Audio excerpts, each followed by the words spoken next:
when Navdeep Bains, it wasn't much of a time that I had been in media. Navdeep Bains was starting his political career at that time, and Navdeep Bains, he had to fight the nomination against Dev Toor. Dev Toor, is a big hotelier now. He's done very well in business. Dev Toor, Sukhdev Singh Toor, that's the full name. But that time they were fighting for nomination of the Liberal Party, and here comes Navdeep Bains winning the nomination, becoming a Liberal Party candidate. After that, Navdeep Bains, then he went on to become the Member Parliament, and then finally we all know he held some important positions, Navdeep Bains. But then after holding those important positions, Navdeep Bains, in 2011, everyone lost, and so did Navdeep Bains. He also lost as a Member Parliament because Conservatives formed a majority government in 2011. 2015, the Liberals from a third party status, they came roaring back, and one of the architects of that victory was Navdeep Bains. So he got a plum position. Many of his supporters, many of his, I would say, colleagues, they also got very important positions in 2015. Justin Trudeau, he had great relationship with Justin Trudeau. But then we all remember in 2021, he quit politics. He said, okay, fine. And actually, he was still the cabinet minister at that time. And if I can show you that image, if I'll request our team, they can show, he's coming out of the parliament with his wife and two daughters.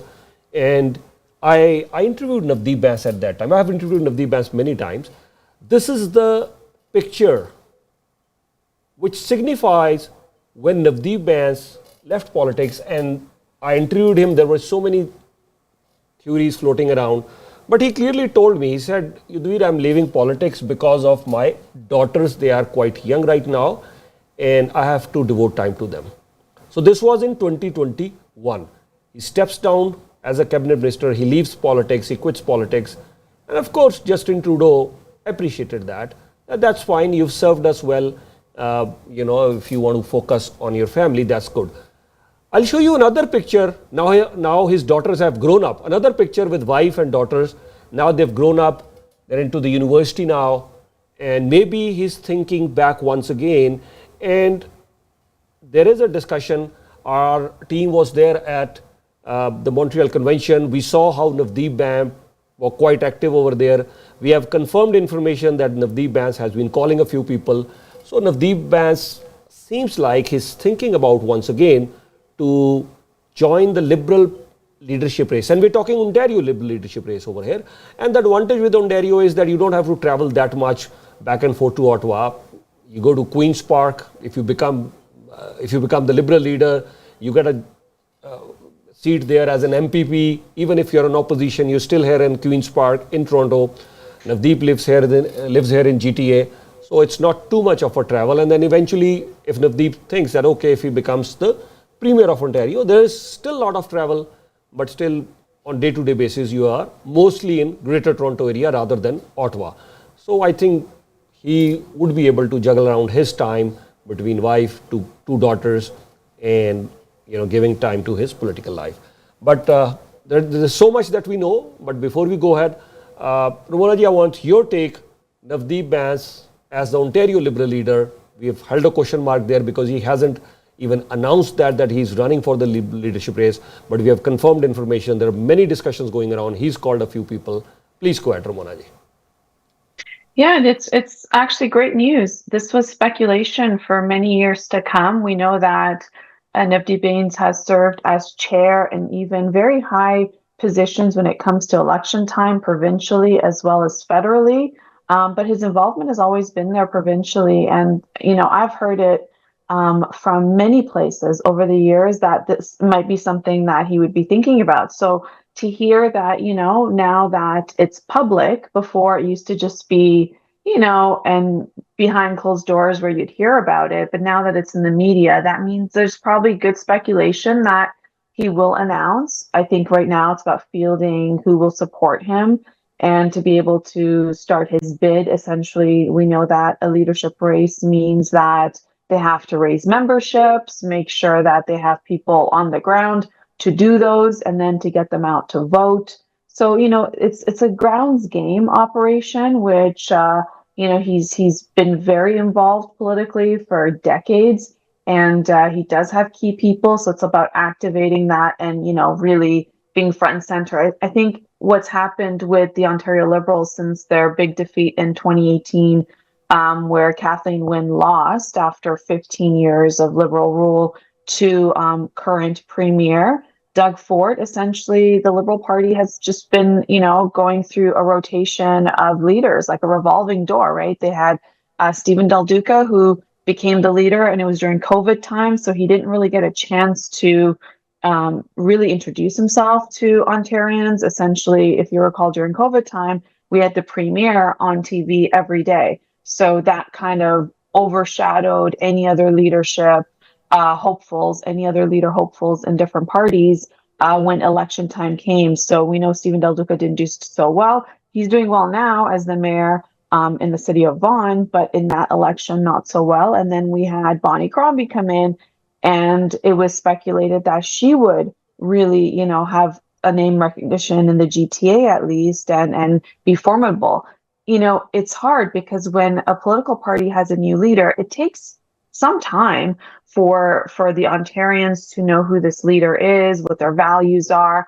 And it's really hard to go against an incumbent who's on TV and who's dealing with issues. So when it came to Bonnie Crombie's time, well, essentially that was when the Trump tariffs happened. And then therefore Premier Doug Ford was on TV again almost every day. If you recall, he was chairing the premiers across Canada for, what would be the Trump tariffs, and they took a delegation out onto Washington, D.C. to do something about tariffs. So then again, Premier Doug Ford was on the top of the narrative in terms of looking to him as for solutions and answers from the public as well as the media.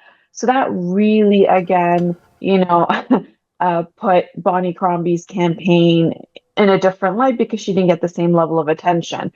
So now, and then we know she lost her seat, and then she's left. So now it's Navdeep Bains, who has name recognition in Toronto ridings, of course, GTA ridings when it comes to Peel region, some of Vaughan.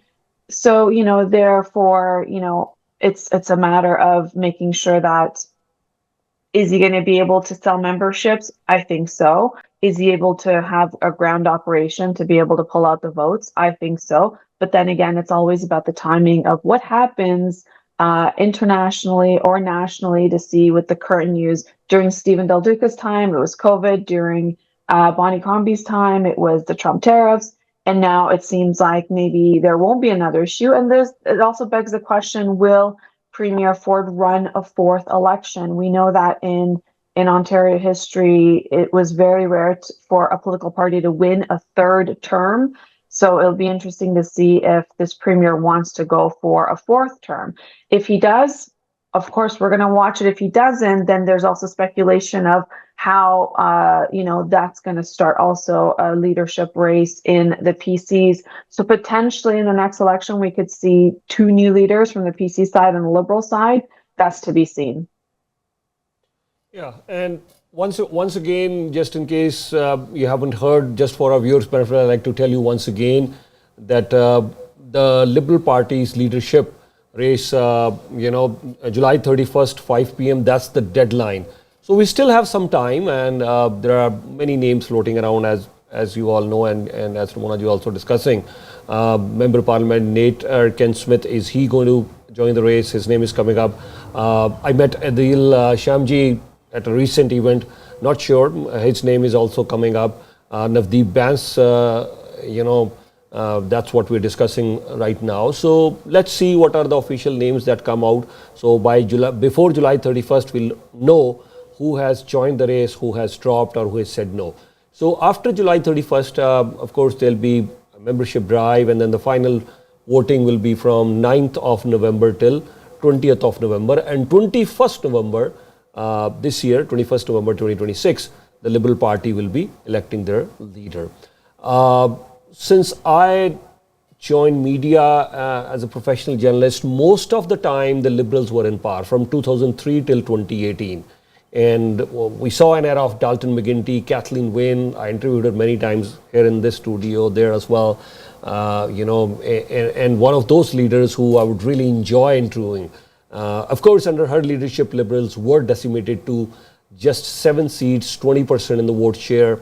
That's what I also would. But one of those leaders, I would enjoy interviewing her all the time because she really has her facts correct. And talking about facts and interviewing, I can recall in 2015, at one time, Navdeep Bains and I had a massive debate on TV live where he was saying that the Conservative Party has left a $1 billion deficit. I was saying it was a $1 billion surplus, but in a $2 trillion economy, does it really matter? It's a $1 billion deficit or a surplus. And looking at today's, if we look at today's budgets, where there are billions, 30, 35, $40 billion deficits. I love to talk to him again. It's always good to talk to Navdeep on air, off the air. And I clearly remember, after that, he calls me in the evening and he says, Yudhvir, I hope you didn't mind. I said, no, whatever happened on the air. And, you were just putting your point across. I was putting mine across. It was a nice banter. That's okay. So I'll ask Ramona ji. Ramona ji, what do you think? What will be the strengths of Navdeep Bains? Of course, he's a team player. He has a massive following. He's good at fundraising as well. The picture I was showing regarding Paul Martin, even at that time, he used to raise good funds. Fundraising is good. He's widely known across Canada. But of course, he has his challenges too. Because when you rise at that level, you make a few enemies. And this case, I think he's made a lot of enemies as well. And I clearly remember this, that here in 2011, there was a lot of community members who tried to make sure that Navdeep Bains loses his seat. 2 big seats. Of course, Gurbaksh Malli lost his election, Navdeep Bains, but 2 big names, John McCallum on the east and Navdeep Bains on the west. They would always win. But 2011, they both lost. But I clearly saw a strong undercurrent when people were making sure that they wanted Navdeep Bains to lose. So he's made a lot of friends as well, a lot of enemies. What do you think here Navdeep Bains' strengths are there, and what would be the challenges for Navdeep Bains? Yeah, when you've been in politics for quite some time, yeah, you do make a lot of friends and enemies, but he's had a cool-off period where he's now distanced himself enough away from the Trudeau government, all the stuff that happened, really, he's not associated in the same way in terms of when it comes to the voters' minds in general. And so what are his strengths? Well, his strengths are that he stayed active behind the scenes. We know that. So it's not that he took a complete break and then now he's trying to relaunch. I had a really good friend of mine who's been in politics for quite some time explain to me that politics is like being in sports, right? And that you need to be playing all the time. And the second you take a break, it's going to be very hard to get up to the stats you had when you were a professional athlete.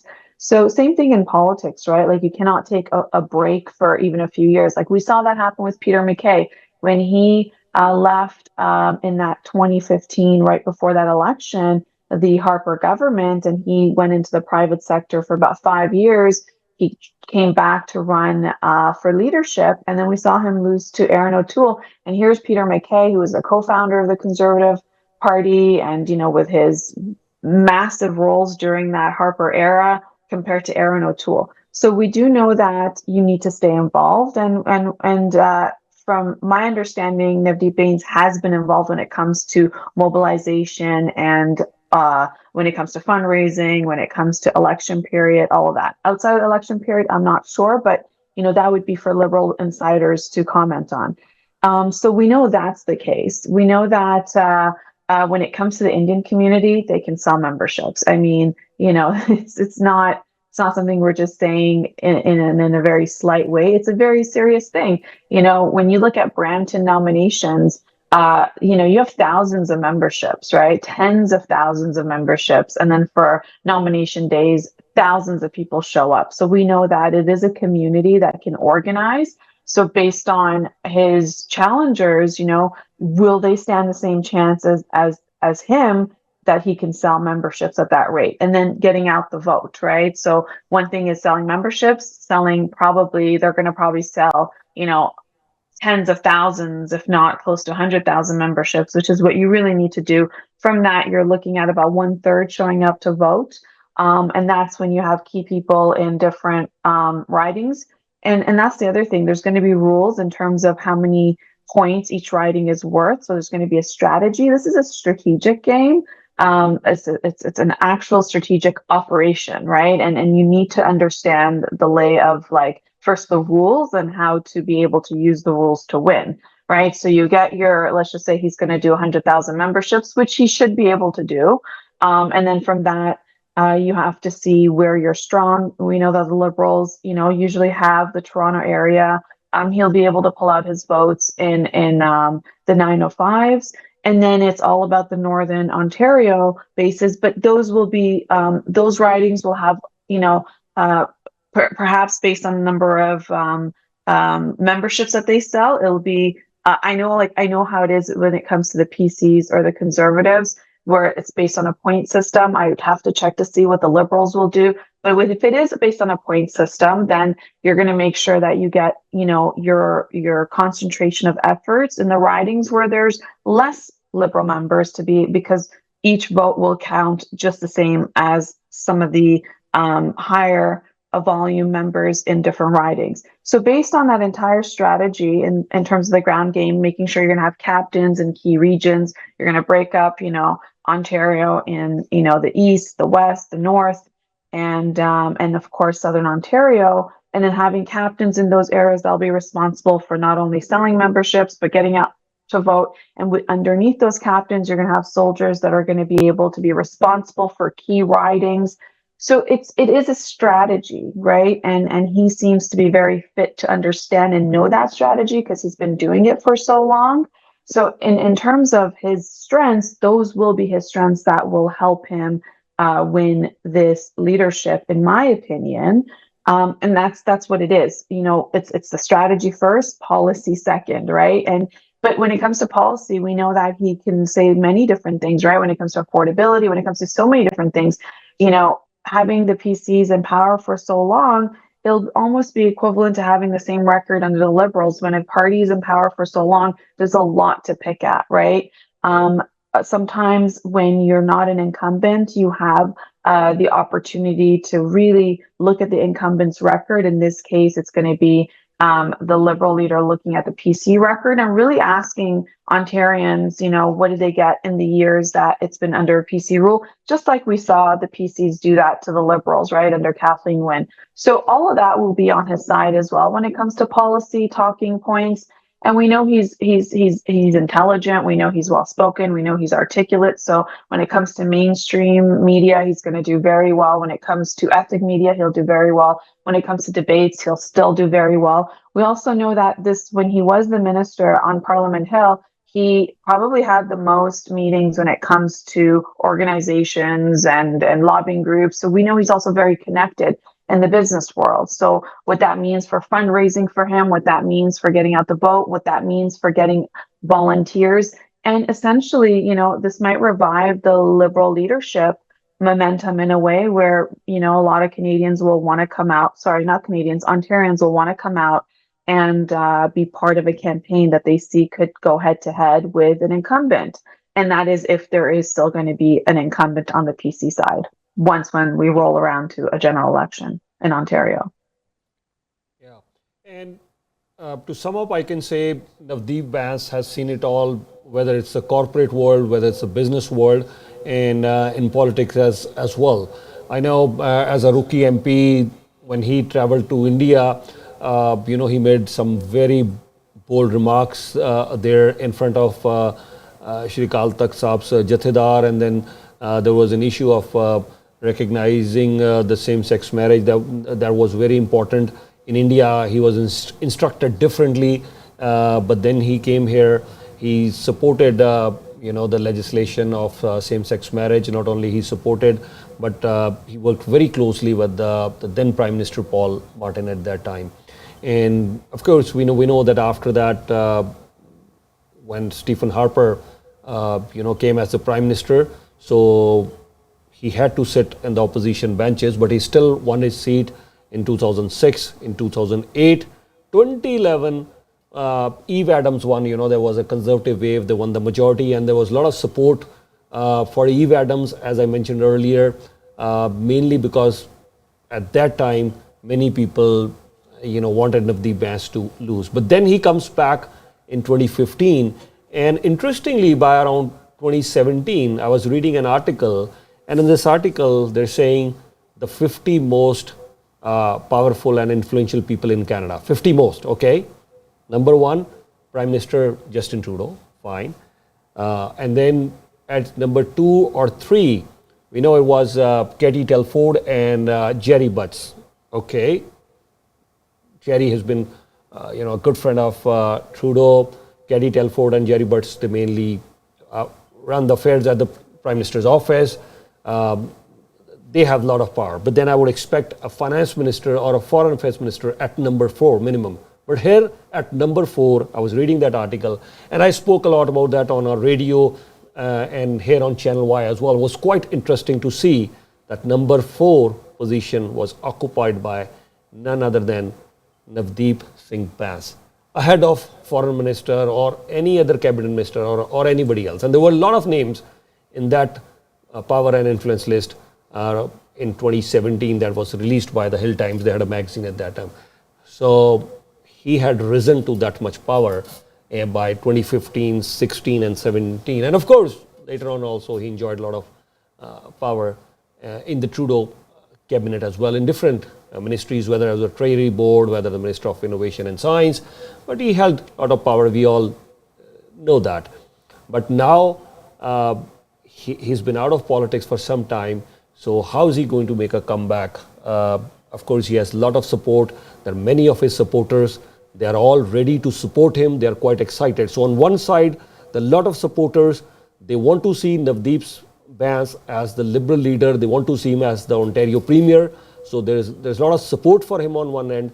On the other end, I know quite a few people who won't support him. They would disagree with him. So let's see how it goes. But nevertheless, the Liberal Party leadership race is going to be very, very interesting. Ramona ji, your final comments before we move on to our next topic. Yeah, I mean, great points about him. Just watching his career, even in the House of Commons, like he was never really answering questions in a sense where, when you saw the debates that take place in the House of Commons with the official opposition being the Conservative Party, really asking questions when it comes to even his portfolio, he had, another MP really answer and fielding those. So, that's what was so very strategic about him, because, you didn't see him headlining on debates like you saw, current leader Pierre Poilievre. Even before he was the leader, Pierre Poilievre would really make headlines in terms of his debating style. So you never saw much of that with Navdeep Bains, but then you knew that he had that level of power because he was in that inner circle, having the Prime Minister's ear, again, like listing him as the most top influential, powerful people. So he has that air of him, and he's taken very seriously in terms of like not a lightweight at all, somebody very experienced and somebody who's also very strategic, right? Because even when there was the massive scandals that took place with the Liberal Trudeaus, he was rarely caught up in it in the same way, or really had to answer to it like the other MPs or ministers had to. So that's very interesting in terms of how he navigated those, and it'll be interesting to see how he's going to navigate, his future in provincial politics. So thank you so much for that, and we will carry on our coverage at Ymedia Political Sensex, whether it's the federal politics, whether it's the provincial politics, and we have the municipal elections also this year. So from federal to municipal to provincial, right here on Ymedia platforms, on Channel Y, Rogers 857, Bell 828, Telus 247, Ignite 707. So Ymedia is there on all platforms right across Canada. If you are watching in US, we are on Dish Network, on Sling, so you can watch Channel Y in US as well. 24/7 all English channel Y+. So Y Media's 24/7 all English channel, Y Plus, stay tuned with that, and also channel Y. Other than that, all these issues are discussed live on our radio, Radio Y FM 105.9. So whenever you're driving anywhere, please do save in your favorites Radio Y FM 105.9, and do not forget to pick a copy of the biggest free English newspaper in Canada. Yeah, it's the biggest free English newspaper in Canada, Midweek newspaper. We'll move on to our next topic, but here's a copy of this week's edition. So wherever you are, do not forget to pick up a copy of this week's edition. On the front page, you see lots of news. There was a very important community event. We are covering that. The talks failed in Pakistan. So why they failed, we're talking that. 3 wins by the Liberal Party, a clean sweep. And then, of course, there are a lot of Y Media foreign policy reports as well. So on the inside pages, there's lots on sports, lifestyle. So don't forget to pick your copy of Midweek newspaper. Y Media Group, the fastest growing media group in North America.